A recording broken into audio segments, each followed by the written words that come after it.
India TV9 news Maharashtra. पश्चिम महाराष्ट्राकरता मला आणि माननीय आमदार शशिकांत शिंदे साहेबांना आम्हा दोघांना 5 जिल्ह्याचं निरीक्षक ऑब्झर्वर म्हणून नेमलं।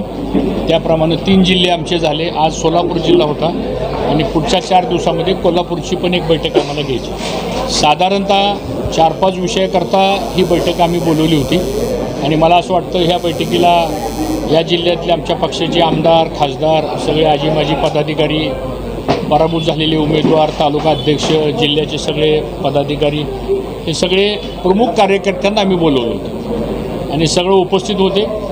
यामध्ये 5 गोष्टीवर चर्चा झाली। एक झालेल्या कालच्या विधानसभेच्या निवडणुकीच्या पराभवाची कारणं, आपण कुठं चुकलो, आपण कुठं कमी पडलो, त्याबद्दल पुढं काय व्यूहरचना करायची।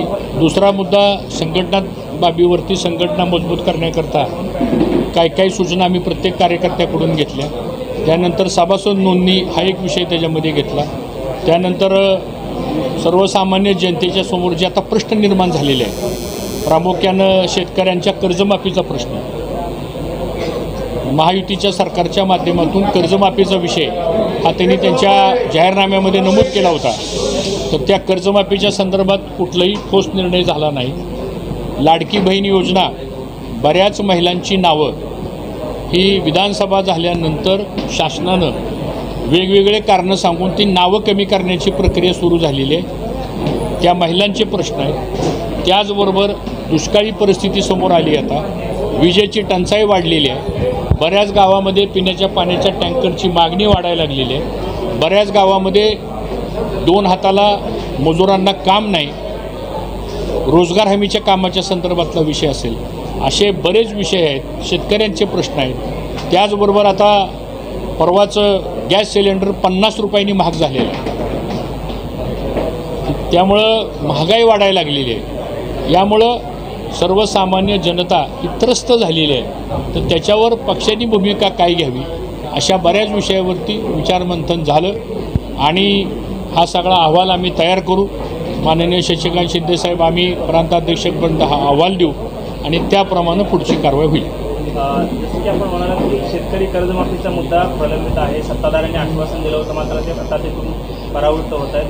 कृषी मंत्री माणिकराव कोकाटेंचं एक वक्तव्य काही दिवसांपूर्वी समोर आलेलं, त्या शेतकऱ्यांना म्हणतात की तुम्ही कर्जमाफी करून मुलांची साखरपुडे लग्न करतात आणि आता काल देखील त्यांनी अशा पद्धतीचंच एक विधान केलेलं आहे। तर एकंदरीतच कृषी मंत्र्यांची वादग्रस्त विधानांची मालिका सुरू आहे आणि ते आता त्यावरती पुष्टी अशी देत आहेत की बाबा माझा स्वभावच असा आहे, त्यामुळे ते काय लगेच बदलेलं असं नाही आहे। तर कुठेतरी स्वतःलाच ते एक प्रकारे माफी करून घेत आहेत। मला असं वाटतं सरकारमध्ये काम करणारे जे मंत्री असतात, हे काय कुणाच्या स्वभावावर सरकार चालत नसतं। सरकार हे घटनेप्रमाणे चालावं लागतं आणि जे कोणी लोकप्रतिनिधी असतात, आम्ही शशिकांत शिंदे साहेब, आम्ही पण मंत्रिमंडळामध्ये बरीच वर्ष काम केलं, परंतु प्रश्न असतात, प्रत्येक सरकारसमोर प्रश्न असतात आणि ते राहणारच आहेत प्रश्न।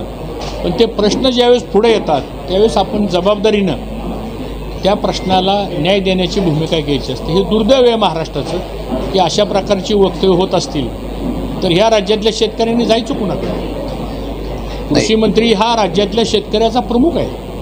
आता प्रमुखच जर असं बोलायला लागला तर आश्चर्य आहे। सांगतो कुणी बोलावं, ज्याला बोलायचं अधिकार प्रत्येकाला आहे। मला असं वाटतं इतिहासाचा पहिल्यांदा अभ्यास करावा आणि तो काय इतिहास नेमका आहे हा बऱ्याच जणांना माहीतच नसतो काय इतिहास आहे, आणि मग काहीतरी रॉंग स्टेटमेंट करतात, मग ते काहीतरी एखादं चुकीचं स्टेटमेंट करतात।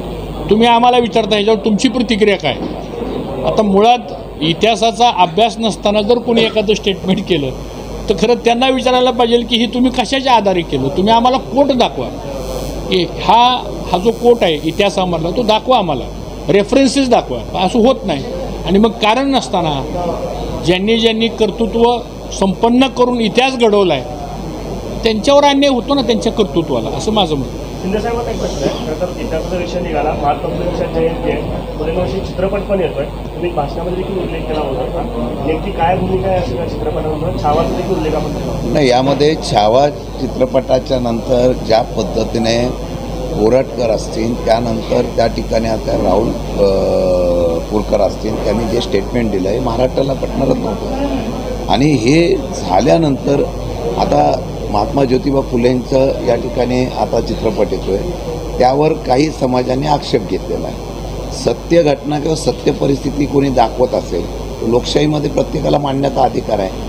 अशी जर बंधनं आली तर मला वाटतं ते योग्य येणार नाही. आणि सेन्सॉरशिपनी त्या बाबतीमध्ये काही निर्णय घेतले असतील तर त्यामध्ये सत्यता आणि ह्याची पडताळणी करून निर्णय घेणं गरजेचं आहे. पण जर अशा पद्धतीने मग लोकशाही किंवा मुक्त, आता मी मगाशी म्हणालो आहे, एकदा आता नवीन बिल पण येतं आहे आमच्या विधिमंडळामध्ये जनरक्षक बिलाच्या बाबतीमध्ये.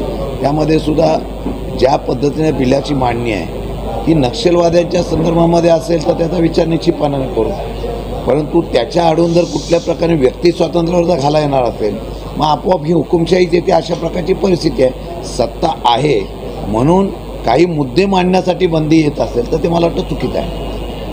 नितेश राणेंचं एक विधान आहे की नारायण राणेंना ज्यावेळी जेलमध्ये टाकलं गेलं त्यावेळीचा जो क्षण आहे तो माझ्या मोबाईलमध्ये आजही तो व्हिडिओ आहे. जोपर्यंत महाविकास आघाडीच्या नेत्यांचा हिशोब सुद्धा करणार नाही तोपर्यंत तो मी माझ्या मोबाईलमधून डिलीट करणार नाही. कसं पाहता एखाद्या मंत्र्याच्या विधानाकडे, पाटील साहेब आणि शिंदे साहेब दोघांसाठी? आता काय पाहिजे आता मंत्री जर अशा प्रकारची जर म्हणजे धमक्या द्यायला लागली आता काय याच्यावर काय प्रतिक्रिया द्यायची? आता त्यावेळची परिस्थिती काय होती, कोणत्या बेसवरती कारवाई झाली होती? मला असं वाटतं महाराष्ट्राची ही संस्कृती नाही आहे. आज ज्या पद्धतीने चाललेलं आहे ना की रिव्हेंजफुल, ही अशी संस्कृती महाराष्ट्राची नव्हती कधी, आणि ते असूनही आमचं मत आहे. पण आता शेवटी हे असे वक्तव्य करतात त्यावेळेस ह्यांचे जे प्रमुख असतील वर कोणी त्यांनीच खरं म्हणजे अशा गोष्टीमध्ये लक्ष घालण्याची आवश्यकता आहे. विधिमंडळाच्या एकंदरीत तरतुदीमध्ये काय तरतुदी, परत शपथ घेताना आपण ज्या पद्धतीने कोणाबद्दल राग आणि आग्रह ठेवणार नाही अशी शपथ घेतली जाते. एखाद्या मंत्र्यांनी ज्यावेळेला एखादंही स्टेटमेंट करणं म्हणजे ते सरकारची भूमिका आहे का हे फक्त आता शासनाच्या त्यांच्या प्रमुखांनी बघितलं पाहिजे. आणि मला वाटतं की एखाद्या मंत्र्यांनी ज्यावेळेला तुम्ही म्हणतात त्याप्रमाणे जर शपथ घेतली असेल तर त्यावेळेला वैयक्तिक राग द्वेष वगैरे बाजूला ठेवून त्यांनी राज्याचा कारभार केला पाहिजे.